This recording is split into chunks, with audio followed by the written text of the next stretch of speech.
যে সমস্ত উদ্ভিদ কলাগুলি কোষ বিভাজনে সক্ষম তাদের বলা হয় ভাজক কলা। মনে থাকবে, যে সমস্ত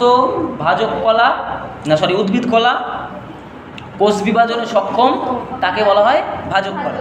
আর যে সমস্ত উদ্ভিদ কলাগুলি কোষ বিভাজনে অক্ষম, মানে কোষ বিভাজন করতে পারে না, তাদের বলা হয় স্থায়ী কলা।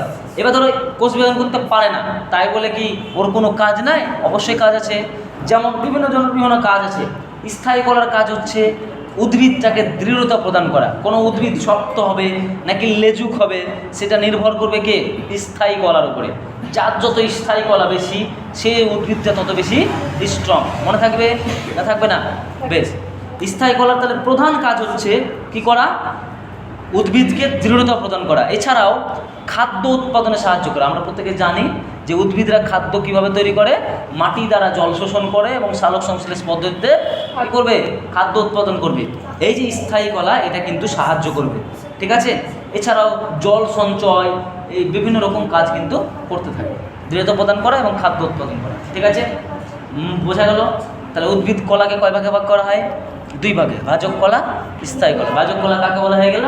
স্থায়ী কলা কাকে বলা হয়ে গেল? কাজ হয়ে গেল দুটা। ঠিক আছে, মনে থাকবে, না আবার রিপিট করতে হবে। নাসরিন, ওকে?